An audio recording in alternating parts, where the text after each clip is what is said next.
really nice execution from them. By the end of it, I'll say that, yeah. Once things started to get sloppy in that game, it felt like EDG just really grabbed it by the horns and didn't let go, to be honest with you. And yeah, still showing, you know, the prowess, a lot of the veterancy kind of coming through in those longer form games. We're going to skip the draft, of course, to get into the action, and a very aggressive draft from EDG. A lot less scaling components this time around, and it's kind of something I want to see more out of EDG. Not necessarily like less scaling, but more aggressive tools, right? And because that is when they look the most scary. That, and of course, like we just saw, you give them 25 minutes to scale up. They will take you to the back. And for TT, they need to have a strong looking game here, because if you lose game number 1 in that manner, just to come into game number 2 and get slaughtered, it's got to do something to the confidence. It is indeed. You hear the gyos ringing out as TT need a bit of a comeback, need a little bit of energy given to them. And love to see Ucal on this Azir yet again, though. The comfort really needed to come through, but we're about to get a level 1. We'll see how this kicks off, though. Pretty strong level 1 from EDG, but there's just more members of TT here. And you got Uzi coming around the side. Beichuan trying to flash. Somebody's not trying to be first blood, but Allah's got a little bit of a deep flank here. See if he can get over the wall. Allah's going forward. He gets turned on by all 5 members of TT. That's this chaos. I love it. What just happened? What just happened, man? Uzi is completely caught here, right? Oh, no. Yeah. He gets knocked out. He tried to cleanse it. He didn't get the cleanse. Oh! We're back in! Oh! First blood for FoFo. Wait! EDG! They're turning it around! Uzi was going from an incredible Game 1 performance to an incredible Game 2 catch-out of TT! Oh, my God. That... What is happening? Okay. Deep breath. First things first. Who lost what? Cleanse is gone from Uzi, Flash from the top side, Ala and Jiejie also gone, Meiko, no Flash, no Ignite. TT only actually leave this with just a Flashless Beichuan and a bot lane with no other combat summoner spells. So this is not necessarily the worst for TT, but at the end of the day, they still go over first blood. And I have to pick up my dog because he wants some attention. For EDG, they can still go back to base with a little bit extra gold. Well, I will say, Beichuan, if you can get up here to the top side, this is maybe a lane now, Renekton with no flash, that you can look to abuse. A lot of CC, not a lot of damage, but crucially the CC is where you look to really get things running. As yet, Ala, I appreciate the, you know, attempt. Yeah, the attempt, the enthusiasm, but it's just not the best thing in the world. And then Uzi gets clipped by the W at the very end, cleanses the stun. Feels like he's kind of stuck, but then FoFo with Meiko over the wall, find 1xN, and then at this point, because Uzi's Ashe with lethal tempo level 1, he can really just kind of space those guys out, make sure that they're not really going to pose any threat to anyone. And now, speaking of threats, you do need to look at next moves for both sides. I do still love that we have these very skirmish-heavy junglers coming out. Jiejie is currently hovering bot side. 1xN is actually moving up towards him. He realizes what has been done. He tries to flash on the other side, but the lockdown is just too much, and you can't run away. Jiejie gets the kill, and now EDG are off with a 2-0 start. This is going to be a fast one, isn't it? I feel like we could be in for it. Yao not going to get interrupted on the way out. But for EDG, this is a game which they could pick up a lot of pace in now. Some slow balling factors. 1xN not having that flash is now going to make him a very, very vulnerable target to Meiko. Just coming out of bushes with Hex Flash and kind of catching him off guard. I mean, why is he rotating You up see here? the moment that 1xN knows. Yeah, he's trying to avoid the combo, right? But then he just kind of acknowledges, man, I could be in trouble. Flash. That still gets hit? What? I don't know how to feel about that. Now, I'm not entirely sure how headbutt works sometimes, but I'm sure if you time it right, you can flash that. So I'm pretty sure it is delayed because it is kind of that point and click once you're in range of it. The pulverize is more so that kind of skill shot potential. Because we have seen in times past, right, like rocket jumps, things like that, the delayed headbutt comes through after flashes. But we are getting the 3v3 on bottom side. 1xn taking a lot of pressure early. He's 0-2. They need to get this guy ahead, right? He was a crucial piece to a lot of the success that JDG's LDL team found, and now stepping up against Uzi is of utmost priority. He's getting help from Beichuan, but Jiejie is around on the flank. They do find Meiko, and 1xn gets the kill. That's pretty big, but now Uzi gets his own, and we're looking at a 2v2 with the crash down coming through. This might be it. Jiejie, he'll go down, a double kill for 1xn, and he needed to step up, and he does. He finds those 2 kills to make good on his 2 deaths, and he'll try to push in this lane. Yeah, a lot of burst damage in return available to 1xn on this Varus. And it's a good re-engage as well from Yao. Nice to note that he acknowledges he's not really in threat of losing out on this exchange. Trade in here from Ucal, just looking to force FoFo back. They both haven't reset yet. 5:30, a very, very common reset timer for a lot of mid laners if they don't do a cheater recall. Really, that's actually huge, really ambitious from Meiko to dodge out on that. Really, really solid stuff. Double Q knock up, he still gets bursted out, but then you turn it around onto Beichuan. And at this point, you're thinking, man, this is looking like it could be a bit of a rundown, right? But Yao gets the return of the cooldowns back up, turns it around onto Jiejie instead. And now as we come out of the replay, Hoya. Oh, Ala used his W on a minion. Nice. Now he's been taken to Narnia. And he might just be dead. He got the all out and he gets the solo bolo while Jiejie just has to watch him cut down Ala. Oh, that was rough. Ala, no flash as well. Still burned from that level 1 attempt, right? So couldn't even make some kind of mountain out of a molehill situation. Hoya just finds the 1v2 right in their face. That's not even a riot moment. That's just a bit of a misplay from Ala. You'll see the observer actually clicked on the minion. But either way, Ala levels up, W's this minion that got knocked back into him. Yeah. I guess that minion was... I don't know. Maybe it said something to Ala in the pre-game lobby. You wait for it to respawn up and Hoya... Yep, he did. So Hoya just kind of kills Ala free. Even if he gets the stun, I don't even know. I feel like Hoya still wins, but then he maybe doesn't get to reposition, right? So very awkward thing. As, oh, wow. Whoa. Huh. That's an interesting stat. 0-6 is Rel versus Alistar. That's not a good omen for Thunder Talk in this series. I will say that. Maybe they can turn things around. Who knows? Definitely not what you like to see. But they do pick up the first track in Mazel. Copium. Hey, I took that away. We said that earlier. I put it away. We had too much of that. Yeah, I know. Ala is eating every single ability. And I think now Hoya's just in full control of this lane. Looks like he's going towards that Thornmail rush as well. As we're getting an extended look here. I always wonder, you know, when we because obviously we take our feed from the Chinese side of the LPL, right? Yeah. I always wonder, whenever we get these long, extended look at things. The Observer is definitely a top laner, for sure. Maybe the Observer's just a top laner. Who knows? Ucal, just going to get Say hello to Tibbers. Cute little outfit. Just a bunny. Ooh. This is rough. Yeah, they can't really dive Yao unless 4 people are here. No. 4 people are here, so now they can dive Yao. Yeah, I think 1xn got the easy way out of this one. Yaya's going to have to take the hard way. Meiko. Ooh, he actually makes it out. Sub 20 health. 15 HP. 15. 1-5. Pop your pots, kids. Pop your pots. Meiko important as ever. As soon as he was underneath that tower and tanking aggro.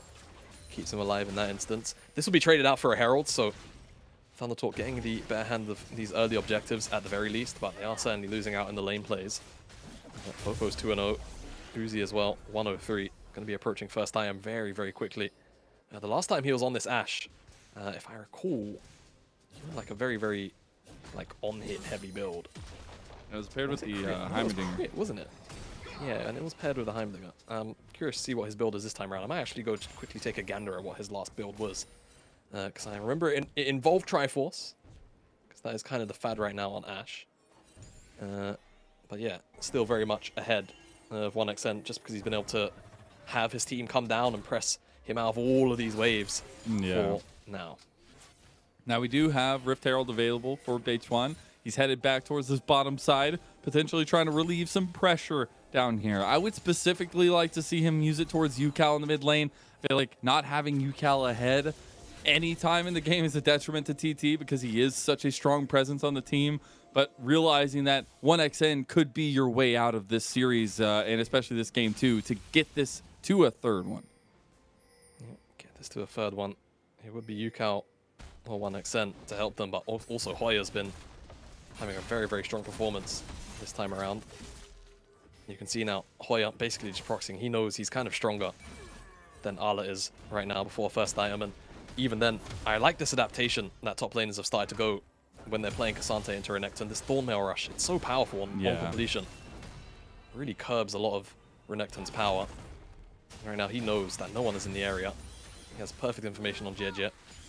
He's just going to look for a reset. If he has that Thornmail now, TT have full control of the top side. I'd like to actually see them start to maybe lean into it a bit if they feel like they don't necessarily have pressure to win out in the 2v2 or the 3v3 down here on the bottom lane.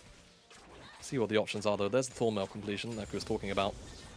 At the same time, in that breath, you don't really want to give EDG the freedom to do what they want on the bottom side, do you? So, yeah, especially after Uzi's performance last game, it will likely just keep tabs on him. Just as good. Nice little CS lead developed there as well. Beichuan doing exactly what I wanted him to. Maybe looking to focus on this mid lane. Ala going to take a plate up here with that Demolish proc. And I love to see that actually Hoya was that first item completed on the map. But it is a bit of that lull state here, and we continue to focus over this top lane matchup that nothing is happening over. It is the Kraken Slayer actually completed for Uzi as the first item in the bot lane. Yeah, so last time out it was Shiv into Triforce into Runans. This time it's Kraken Slayer. I still imagine into Triforce into... There's a lot of tanks. Wants, really. There's a lot of tanks, so you could actually end up going a very, very tank-busting heavy build, right? Someone like Winsu's. Oh, Ala. Oh, Ala. He gets pushed back and I have to flash. Ah, no! Look away. Look away. We didn't see it. Look away. Look away. Look away. Look away. Close your eyes. Close your eyes. Close your eyes. Turn around, kids. It's fine. It's okay. It happens. And Ala stepped back up, so maybe it doesn't even matter. As Beichuan's just like, I want to make up for it. We did have the move from 1xN up towards the top side of the map. It happens. It happens. It happens. But TT want to pressure this top. They want to try to get this first brick with the Rift Herald. Yeah, they should be able to do it as well. I'm sorry, that flash is just replaying in my head right now. 1xN's got the Shiv as well. So it happens! Come on! So he could just clear the wave. He could just clear the wave. And then this Herald should secure the tower. They'll push Ala back. And EDG aren't really in a position necessarily to immediately cross-map this. Hoya, okay, so he doesn't have flash, but what he does have is Thornmail. And he does. I'll be honest, guys. He doesn't I don't have all know out. if you have the damage. TP from Ucal, though. He's actually taking his Meiko. Gonna take a decent amount. Ucal immediately shifting sands out of there. It actually gets executed pretty nicely by EDG, even though a bit hectic. It is a top push from 1xN that ended up coming out. Yeah, okay. All right, dive happens on the bottom side.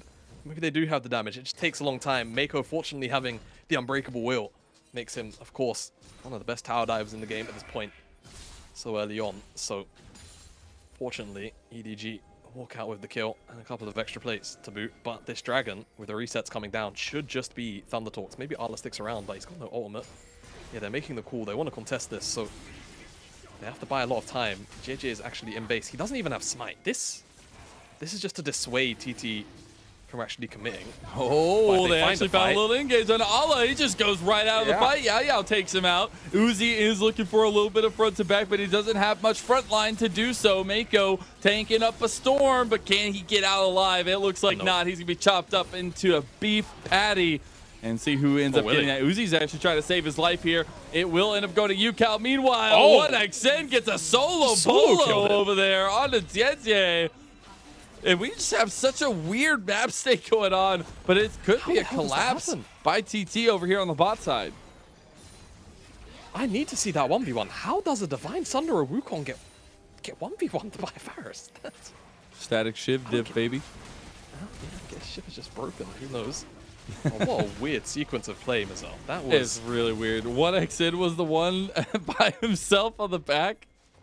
Okay, so, like you said, 1xN ends up being the one by the end of the play by himself. Ala gets one shot by Beichuan and Yao. Yao acknowledges that he might have to actually kind of give his life up. FoFo flashes in fear of Hoya. Now forget the rest of the fight. So it's an assassination? Okay, it's an assassination. He basically gets double procs. Just flash over the wall and follow him down. All right. I guess Jiejie also didn't have Cyclone, so that helps. But man, that's rough. That's still rough. It is a bit of a roughie, but it is 1xN knowing where to step up and able to kind of pull back that very disastrous early game from the brink. It's nice to see TT stepping up, but they got to keep throwing punches here, and it looks like they're going to keep going on to Meiko. Got a decent amount of objective control, and now they're looking for kill control. Meiko just gets dragged out again, and like last time, it'll be turned yet again into a nice, juicy burger, and it'll go straight to Hoya. Okay, straight into Hoya. FoFo's down here, and we'll cross-map this. So, tower for Herald. That's the gold trade for now, but TT being ahead, you'd have to imagine that this Herald feels a lot better to pick up, right? If you're ahead, you can dictate pace, you can dictate where exactly you put this down well ahead of EDG, and you can make them have to respond. So I feel like for TT, this is still fine, and it's just FoFo just getting a little bit of extra gold. Maybe if he can dive 1xN alongside Jiejie, but again, you know, TT should just come over and defend. No harm, no foul. So for EDG, I guess giving up that Herald is kind of just par for the course right now. Hoya, you need to be careful. Yeah, does need to be a little bit careful. About half health now. Enchanted Crystal Arrow has a fade away, but nobody's there to follow it up except for Tibbers. Tibbers, you a real one.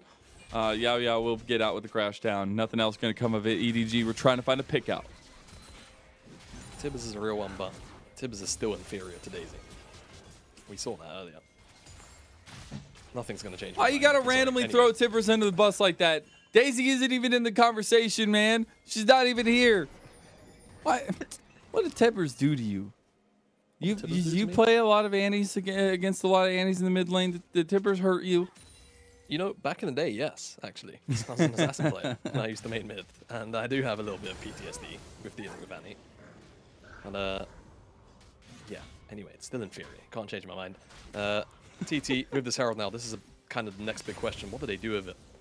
Where do they look to take structures off the map? If at all, do they just hold on for it for Dragon? Do they just feel like they can maybe get tier 1 in the mid lane, so they just wait for 2 minutes anyway, drop it once that Dragon's up, and then just make EDG kind of make a choice, defend mid lane or take the Dragon? Those are the big questions on my mind. TT have a lot of strong options right now. This Cassante on the side lane, Hoya. I think he should still win this 1v1 with Ala, even though he's got the Gore Drinker up and available now. So they can definitely play for side lane. EDG just need to kind of look at the map and try and respond as best they can. Take as much gold off the map with each attempt at TT. Try and do the exact same thing. Just trade up for now. See actually where this Rift Herald's going to end up going for TT especially. I think it's got to be mid lane with how much damage this bottom side tower has taken. But especially with a lot of the presence from EDG, they want to try to counteract this. They're looking for where Beichuan is going, and they're trying to find a response there. There is the push in side lane that Hoya is consistently finding that will need to be dealt with, but right now all eyes could be on this third Dragon for TT in about a minute as resets come through. It has to be. Get to Soul Point, you really force EDG into a tough decision-making moment. 2 items in for 1xN as well. However, on the other side, Uzi has the exact same. EDG, however, have got pretty firm control of this side of the map. Yeah, it is. It's a very, very powerful spike. See how well Uzi can use it. Yao, are you going to fall victim? He's got Beichuan right behind him, but EDG are going to give up on that bush. The distraction came out mid lane.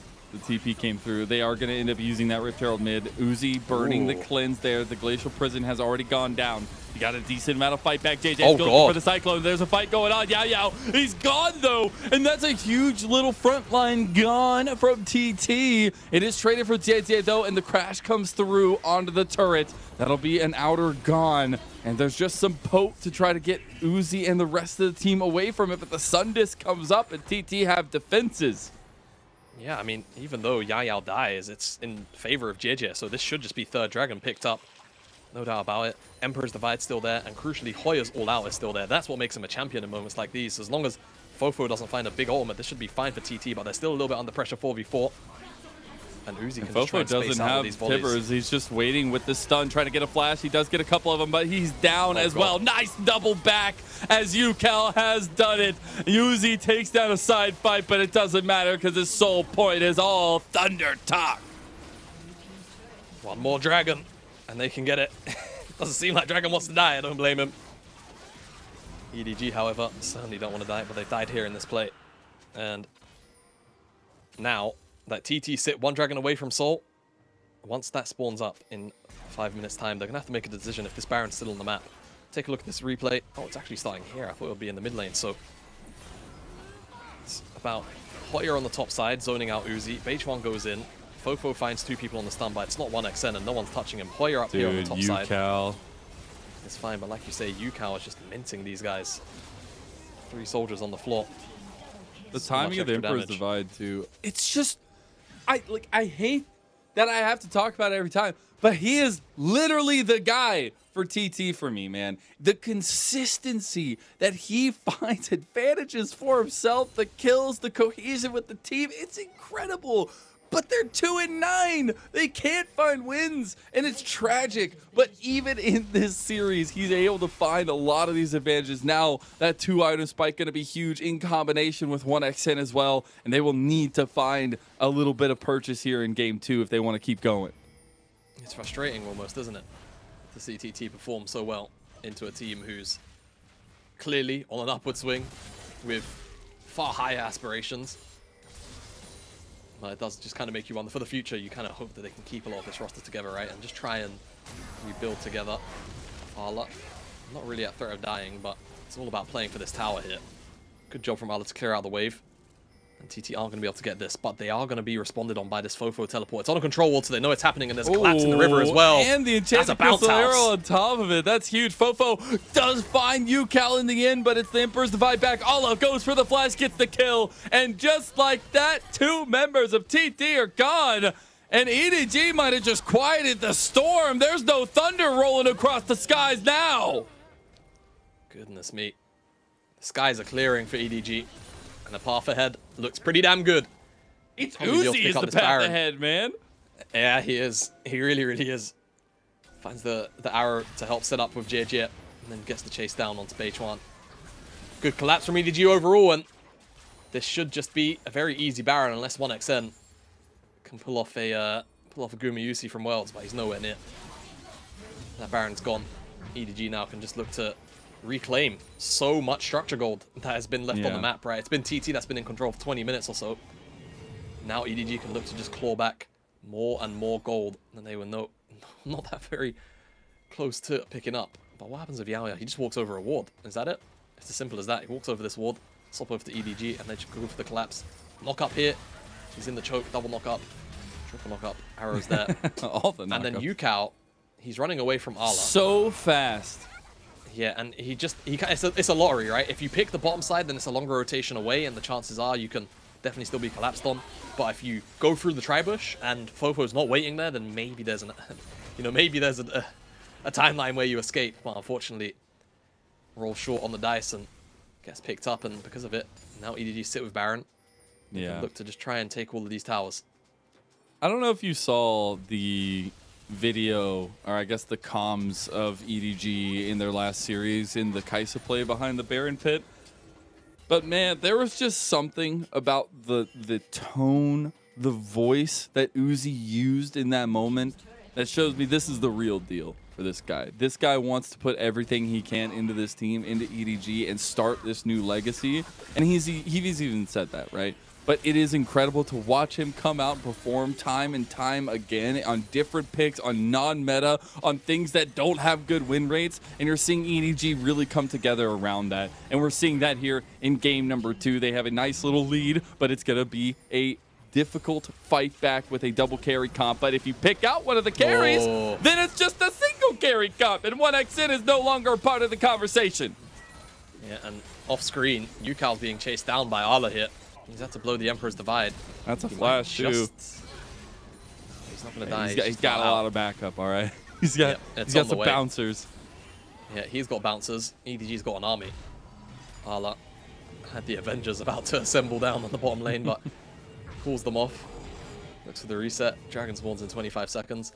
Even if TT get this and they pick up Soul, I don't know. The feel of this game to me is, even if they get Soul, all it is just Elder that gets to spawn up sooner rather than later.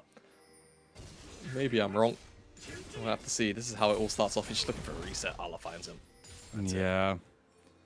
There's been some good moments. There's been some not so good, but some good decisive ones from EDG. And here, speaking of decisive, we have an Infernal Soul being fought for. Enchanted Crystal Arrow goes wide. TT can just give this one. It looks like they want some priority from mid lane. They were waiting for 1x in. Still waiting. He's there now. Oh, look at Jiejie. He's going to be spotted out the last second, though. Yep, he is indeed. As the Dragon about half health here, they do have a decent amount. EDG are looking for a bit of a fight. The engage goes through Meiko. Gets locked down, though, as well. Jiejie, he's in some trouble. He wants to get the flank. That's a nice little cyclone on the side, but there's so much AoE coming out from TT. Uzi's on the other side, but there's not enough health bars. And TT, the flash from Uzi is not enough. And 1x in outplays them all, and that is Dragon. Should be going to TT. We'll see if EDG can get anything. Jiejie tried to escape with his life as Ucal wants to chase him down. One more auto, can't do it. He flashes over the wall. He will survive as 1xN takes the Dragon. That is actually so huge for TT. Oh my goodness me. Mazel, I was scared at the start of the play. 1, because I lost you, but 2, because the engage looks so messy. But for EDG, it doesn't work out. And TT able to just stave off the pressure, and they get the soul.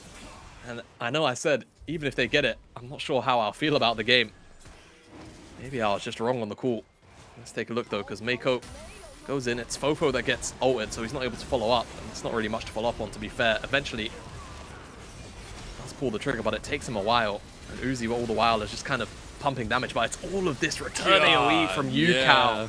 They're just stood on the soldiers. Not respecting how much damage this man has. And he minces them for it. Again, man, you can't stop iterating how important Ucal and 1xN have been in those good moments for TT. Yes, Beichuan needs to be there to set up a lot of the early skirmishing, but it is the execution, the mechanics we get to see out of these two. There's a reason why 1xN was called up from the JDG LDL squad. This guy is looking to be that next iteration ADC, that next edition here in the LPL, because the youth is strong here. We'll see if TT can use this to press their advantage a little bit. EDG get engaged on. That's a big Magnus Sword from Yao, and you get that Chains of Corruption coming through as well. Uzi's trying to kite them out. They do have a bit of a front to back, and all is pretty tanky, but that is already a lot of your front line down. Meiko is also gone, and it's a 1 for 3 in favor of TT. Yeah, TT just taking over now. They can look to potentially break open the base here of EDG. They have a small wave, but maybe it's a big enough window. EDG could lose the inhibitor if the tower falls. Or maybe TT just feel a little bit too afraid. Yeah, they're not going to hard commit. They don't want to overstep their bounds here. Especially with the Baron spawning in 30 seconds. Just taking it patiently. I don't mind this. It's good discipline. Now EDG have to come back out onto the map again. And they have to just try their best to find Ucal, find 1xN. They both have no flash for now. Teleport. Oh, it's flanking Uzi, but I don't know. Can they really find anything? The answer is nope. I don't even think Hoya pressed W there. I think he just hit his E key to dash back out. So no harm, no foul. But EDG, he definitely starts to feel the tide turn a little bit more into the favor of TT now. Yeah. They have to find Ucal. They have to find 1xN. FoFo has to actually find a combo in this game. Otherwise, you just imagine they get run over here at this Baron fight. If they can find a flank, I think the problem for me is that EDG have been approaching a lot of these fights front to back. I don't think they can. I think they're doing it because Uzi is playing Ashe, right? But you've got Annie, you've got Renekton, you've got Wukong, Alistar as well, right? Just approach from multiple different angles. If you come from full frontal, for TT, it just sets up. You know, it's just fish in a barrel at that point. You did just get a 4th item completed for 1xN, as well as that Banshees comes in clutch. It is TT looking for some more vision control around this Baron pit. EDG a little bit antsy at what to do. But the crucial thing is there's 2 people very strong for TT. While Uzi is really the big carry right now with the damage. We'll see Ala getting engaged on, dodging out of a lot of it, but he's still about half health, getting locked into the pit as well. He should just go down. Hoya on the other side was waiting for him, but Yao ends up taking him out. The crash down for Yao won't get him over the wall, but the all out brings him back. Hoya ends up going down. This is chaos, but Jiejie and EDG are back on the other side of the pit, leaving Meiko all by his lonesome. as we do have a 2-for-1 in favor of TT right now. FoFo goes for the play you were looking for it, Jamada, but is it going to be enough? They're taking the front to back, and Uzi gets another one. That's a huge double pick out from EDG. The fight is not done yet. Man, we got a banger. What is going on in this game? All right, EDG, they could actually look for Baron here if they're feeling really uppity. I mean, TT only have 1xn and Ucal. It's all of their damage. They're surely going to know what's going on. Ucal can teleport onto a wave, come back. If 1xn goes back to base, then it's just a full EDG Baron. He's actually teleported to the bottom side, so he just wants the tower. They just yield the Baron, get what they can in gold, call it a day. All right, so EDG with Baron now have to make good on the next 90 seconds before this Elder spawns up. Otherwise, big problems for EDG because these fights aren't necessarily looking that great. Arla here, his second dash gets interrupted by the permafrost. It's kind of hard to see in the original, but the replay in slow-mo makes it obvious. And he goes over the wall. Hoya was waiting for him. Jiejie, I think, kills him off with the Ignite final tick. Hoya, good intuition here just to try and bring Jiejie back in, but the issue is all of the members from TT have already left the pit. They're going around to rotate to try and catch the rest of EDG off, so it feels a bit awkward. Jiejie gets back out of the pit. Meiko's left in the pit to be minced, but this is it. FoFo over the wall, flash 2 members. One of them's Ucal. Yeah. That's all you really need. It doesn't necessarily kill him, but it puts the frontliners in an awkward enough position for Uzi to actually cut through them. And now EDG back onto the map of Baron. They need to find multiple angles. They can't front to back. It has to be messy like it was at that Baron fight. It really does. As now we're going to be looking over Elder Dragon here. About 30 seconds or so. We got the Sun Disc used in mid lane, though. The setup from TT is to move in from this mid lane position. You do have Ala over on the flank here. Maybe we're looking for a little bit of something. He has to find something. They all do. But you can see, I like this. EDG have got the correct read. They're splitting up. They're trying not to stay together. I think they've just acknowledged the front to back is not one that they can win, and they've also been chasing into chokes a lot as well whenever they do look for the front to back, so it's just not ideal. Ala, don't give it up for a red buff, mate. I think he might be alright, but very close.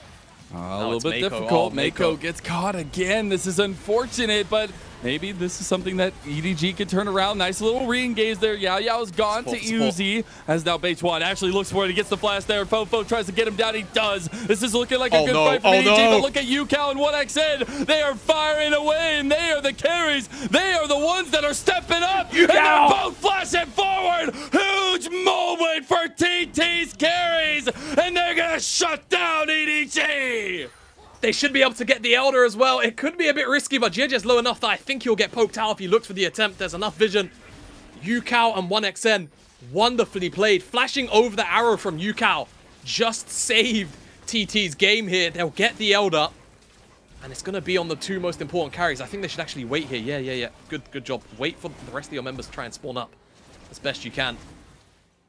And they'll be able to do just that. They want Beichuan to also have it. Will they wait for Hoya, or do they not care about top laners? They don't. It's a shame, isn't it? But poor Hoya. Elder now on 4 members, and now EDG have to stare down that barrel for the next 2.5 minutes. Let's take a look at this fight. It's crazy. Starts off really with Ala being down there. That's what pulls TT into this position. Meiko thinks that he's safe. He's not. Ucal sweeps him in. It's a double knockup, but it doesn't really matter. Jiejie, however, leaves his clone in the middle and actually gets the re-interrupt here on the way out from Yaoyao and allows Uzi to pick him up. And then this chase down here, you start to wonder, oh my god, they're up against the wall. It feels really bad. Hoya then finds 3 people with soldiers on top. It's nasty. In the middle of it all. Oh, it's so insane. But then they actually kill off Hoya. He puts himself in an awkward position. Look at this flash from Ucal. Over the arrow. Means he can reposition, kill off Uzi, kill off the crocodile, and then they can get the chase down onto Jiejie to ensure they can secure this fight. Mechanically excellent from TT. And what's crazy, man, we were saying it earlier, EDG have gone to 3 games, and all 3 of their wins, they've been gritty. But the team that I feel like has been more gritty, has had more fight, is TT. They are always up against the wall. They are always trying to find ways to close out games. And here they have themselves at a bit of an advantage, but more importantly, a lot of strength left on the map. Ucal and 1xn are truly rising to the occasion, and both of them full firing, full builds. We're looking at Siege and top lane for TT. And how much can they get off this wave? All right, there's got another one coming. It's Elder. EDG cannot fight this at all. It's going to be so difficult. They haven't got any wards behind them either. Meiko's going to look for maybe a wraparound, but he gets one shot if he doesn't pop his ultimate before he even gets the combo off. So this is really awkward. 50 seconds now. Inhibitor should drop within the next 5. 1xN's going to be sure of that. Hoya's in the mid lane, so it looks like they could just be playing for structures here instead of a fight. Unless EDG give them one, which I think would be ill-advised. Let's see what TT can get, though. This wave's going to be cleared away by Uzi, so maybe this is just about it. If EDG... I mean, they're looking for brush plays, but I just don't want them to. I think they just need to sit back and let TT get whatever they want. Whilst this Elder is still on them. It's about to fall off soon. So at least you have a little bit of that saving grace. FoFo's on the flank here looking for a little bit of a side play with the flash tippers. He got a TP actually coming deep, but they still have the Elder Dragon. Oh, they're not even going to pull the trigger. They were waiting for so long, but what do you wait for? Were you just waiting to hear the flap of the Elder Dragon wings? Or maybe it was the clap of the thunder that has rolled across this rift. They will take them down one by one. There will no longer be shelter from the storm for Edward Gaming. And we're going to 3, baby. Game 3 on the horizon here. And it's Thunder Talk with the tenacity. EDG just had to wait 5 more seconds. Uzi gets caught out. Well played to Beichuan for finding the angle. And TT are going to bring us the 3. A well-deserved 3 at that. You could argue they should have won the last game. It was EDG being slippery. Not quite slippery enough to make the heist happen back-to-back. And now they've got to fight tooth and nail. And they're going to have to sweat for this game 3. They are indeed, and it's a sigh of relief there you see from a lot of the TT members.